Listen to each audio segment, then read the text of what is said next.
Okay, as we learned through the capabilities of neural networks and we saw that they are information processors.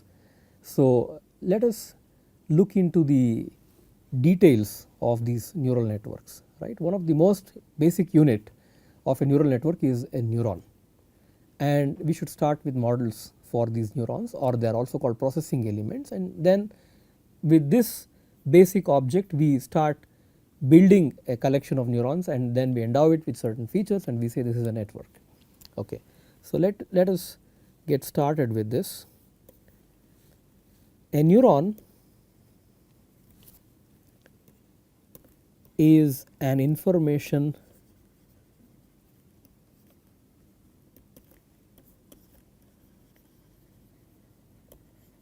processing element, and it is basically a fundamental unit.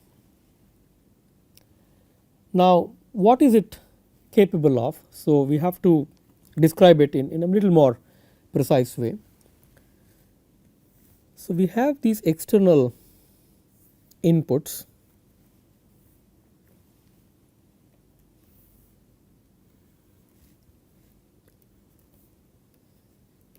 we have x1, x2, so on, till xm, and then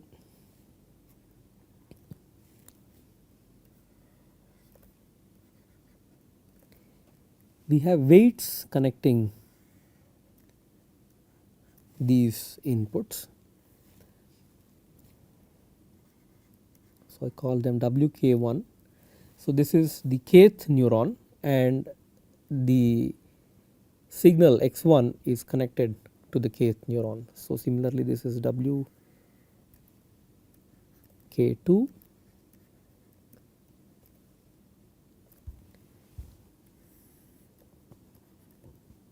dot dot dot WKM, right. It is basically scaling these inputs, and then we add a bias which is BK, and at this stage I would say it is a linear combiner.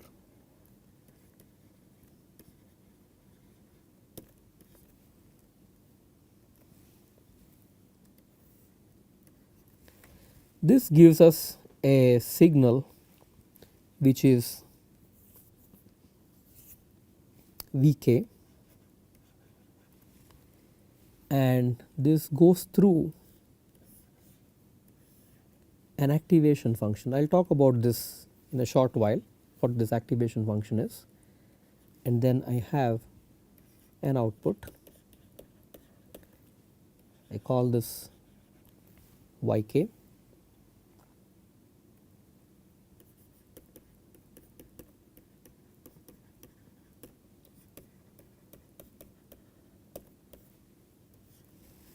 So, this is my simplest form of description for a neuron, and one might question here, why should I have a linear combiner here, can I not have some other non-linearity, etc. Says this is a model to start with. So, I basically collect all the stimuli, scale them with the appropriate weights, and I add a bias.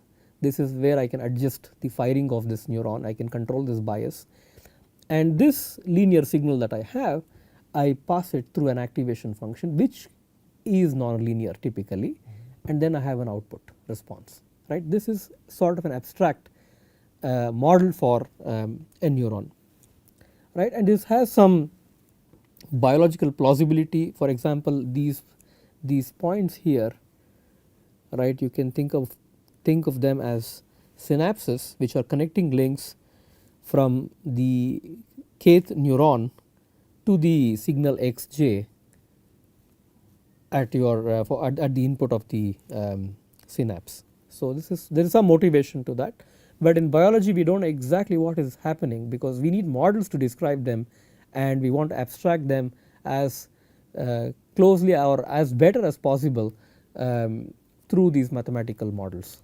Okay. So, let us start with the basic equations. UK is basically sigma j equals 1 to m, that is you are summing over all the sensory inputs, j going from 1 to m and scaled by the corresponding weight wk comma j, right, and this is what we had here. And our signal Vk is uk plus this bias. Now your yk is basically phi of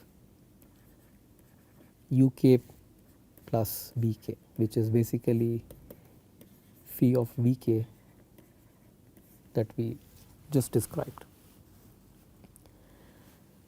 So one can think about how this would look like. You know, if it is very it's easy for us to kind of imagine how this looks. If we can plot this,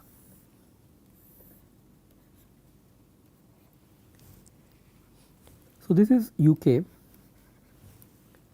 and this is VK, right. UK is basically this linear combiner and VK is with the bias. So this is basically a straight line, right. This is straightforward to guess, and if BK is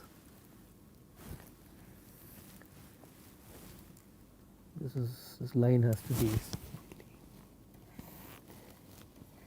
if BK is positive, you have a positive y intercept. If BK is 0, you have a line that is going through the origin, and if BK is negative,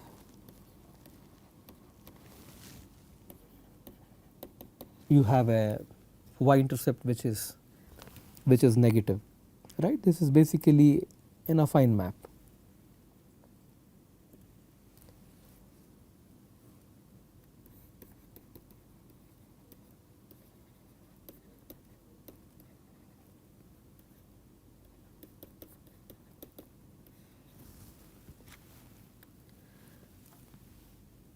So we have this structure for the neuron, and throughout the course we will see this this structure, except that the activation function can be different and the network can be different from the neuron, but in general the processing element can be described in this way.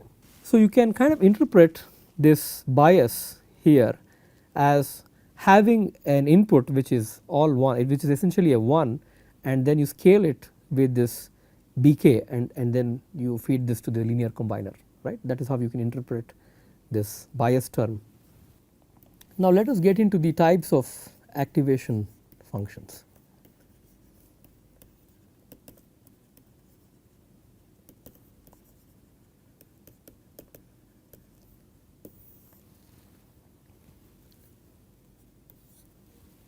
The simplest would be the threshold function,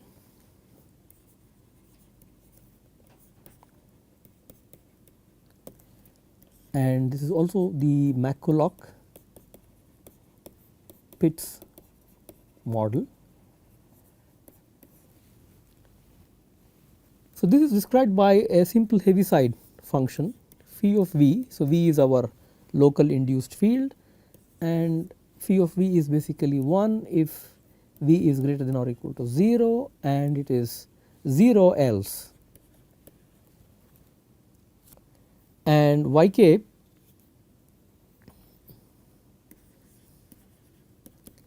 is essentially this output which is phi of v. So therefore yk is 1 if the local induced field is 0 or positive and it is 0 otherwise, right. A sketch of this is as follows. So I will just put this in black.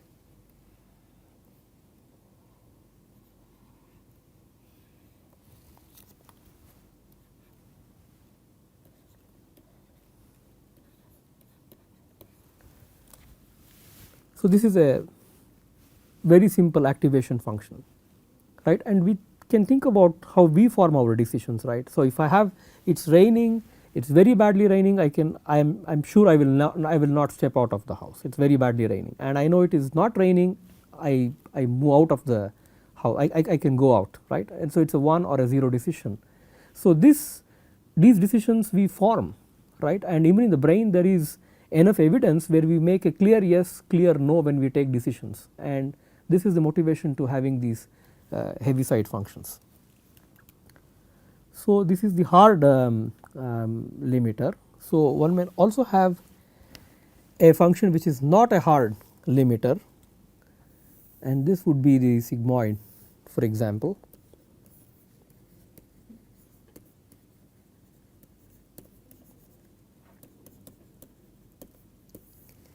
The sigmoid function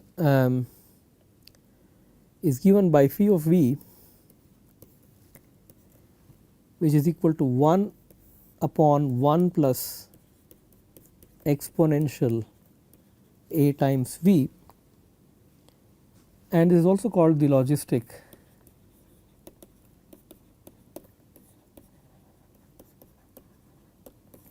function.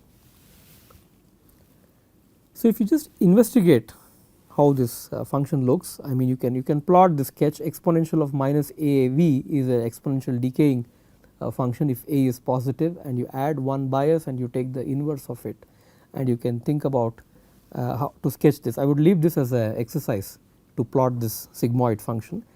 So you can think about this as, I mean, why this is, we have this this formulation than the threshold function. The threshold function is not differentiable at the origin, it is discontinuous, whereas the sigmoid function, it is a smooth function and it is differentiable at the origin. So if you were to derive learning rules where you will have to take derivative of the activation function, then we will have to endow it with certain properties, and that is the reason why we can choose this function. Okay. And you can guess when v is really very large for a fixed a, right, exponential of minus a v is basically 0, and you have a 1 there, it saturates at 1, and then you can think about the other case when v is strongly negative, that this is a very positive quantity here, and 1 upon a large quantity is essentially 0. Okay. One can think of other functions for activation. This is the signum function.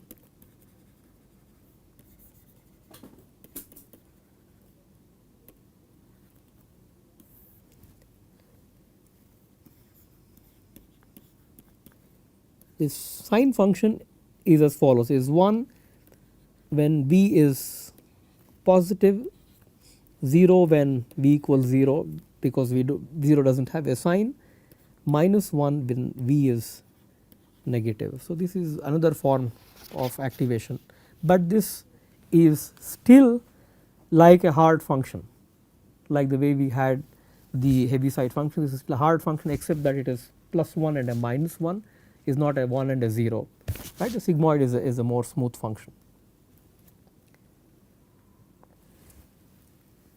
We also have stochastic neuronal models.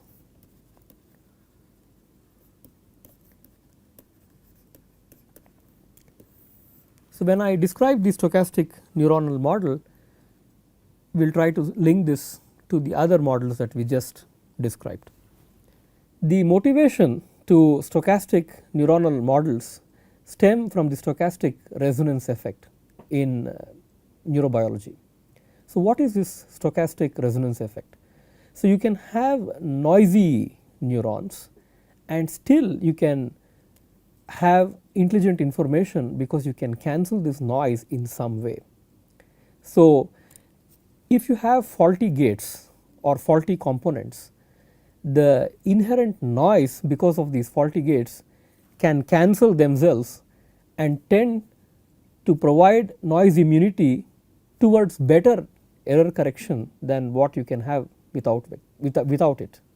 So this is the stochastic resonance effect, and when we think about engineering neuromorphic systems, we can have stochastic neuronal models wherein the firing of the neuron is stochastic in nature, and this can lend itself to interesting nonlinear dynamics which can be potentially providing you noise immunity, right. With that motivation in mind, we will derive the stochastic neuronal model. So, let us describe this. Let the decision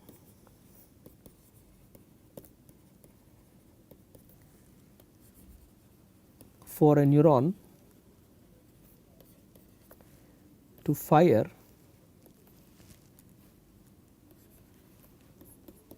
be probabilistic,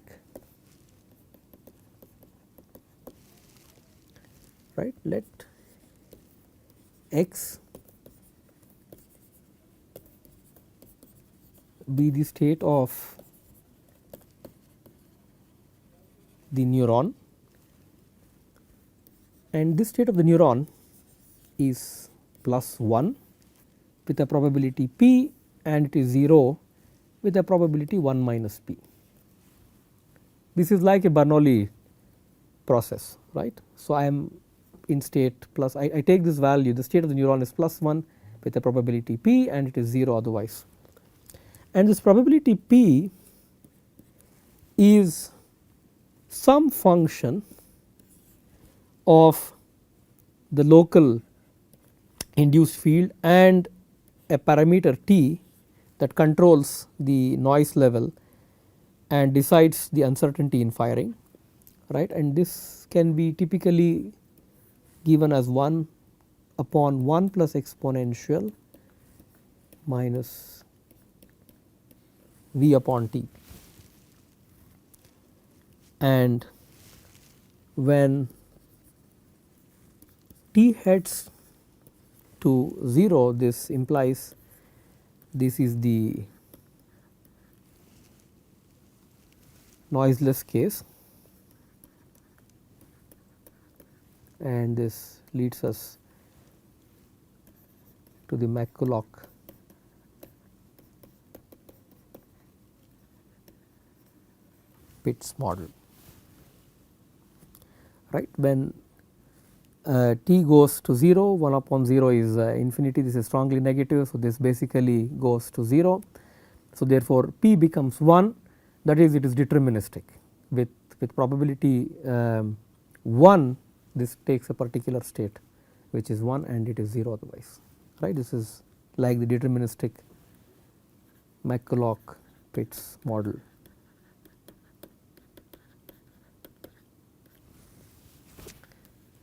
So, and one can think about this parameter t as like the annealing parameter, and this can control the thermal fluctuations or the synaptic noise, and you can, given this parameter t, you can adjust your firing threshold.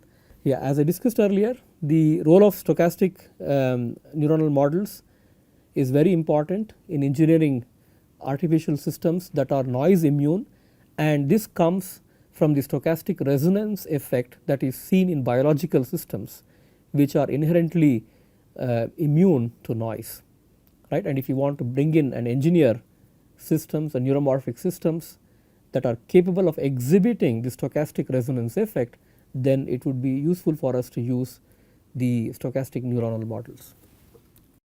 Okay, now we will start with the interpretation of neural networks as digraphs. Digraphs mean directed graphs. Okay, so let us sketch this out. So, x naught is 1, that is giving us this bias component, and then we have x 1, so on and so forth till x m. We will connect this through edges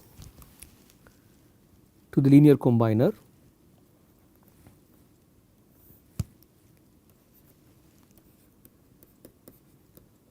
and we have an output yk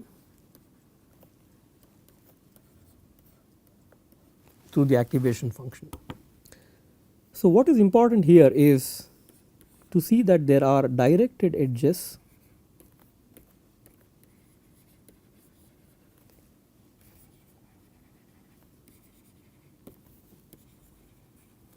from the source to the destination, right? And that's why it is thought about as a digraph. And there is a signal flow that is happening through this system, and when we think about signal flow, then we have to describe in terms of signal flow graphs and rules associated with those. So we will state these rules in a coherent way, and then we will see the connections. Rule 1: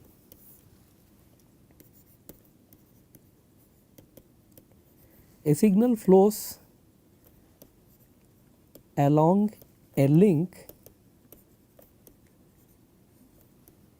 only in the direction defined by the arrow on the link.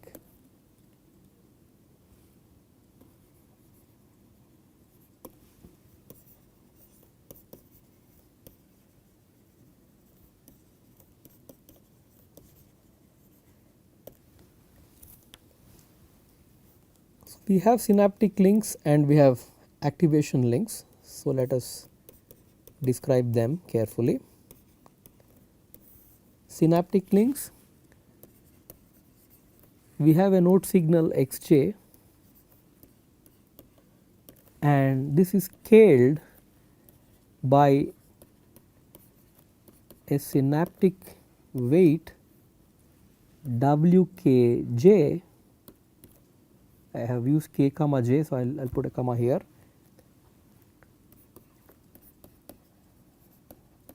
To produce yk. Sometimes I may not put a comma, but I think it is implied that wkj is basically synaptic weight that connects signal j to neuron k. And we have activation links.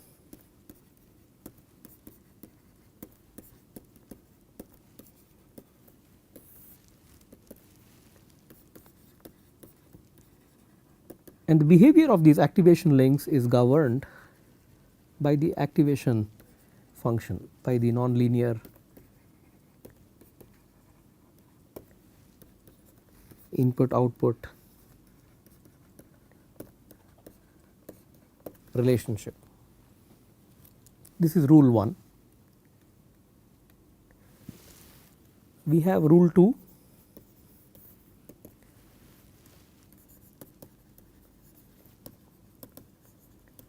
A node signal equals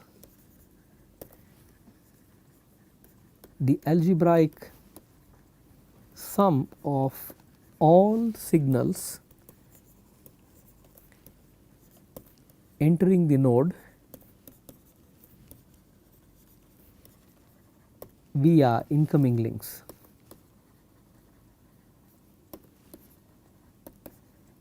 This is one of the rules. This is the second rule, and it makes sense, intuitive sense, because you take these stimuli, you scale them by the corresponding weights, synaptic weights, and then you linearly combine them, right, and then you force it through some activation function. We have rule 3.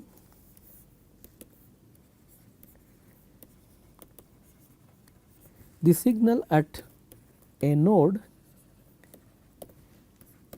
is transmitted to each outgoing link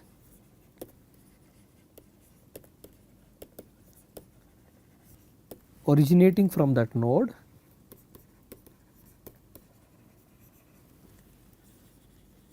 and this transmission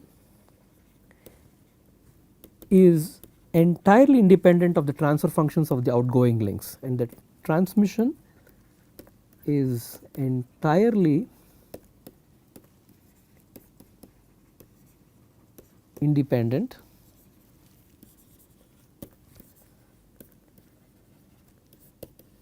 of the transfer functions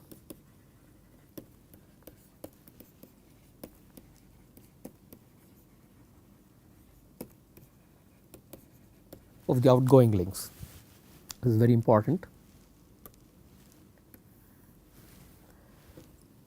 So, in this context you can think about signal flow graphs like the way you have seen them in control systems as pioneered by Mason, and this was successfully used in signal processing, coding and all these applications. For example, when you think about error correction coding, when you have to look at the weight enumeration function, you can use the signal flow graph idea.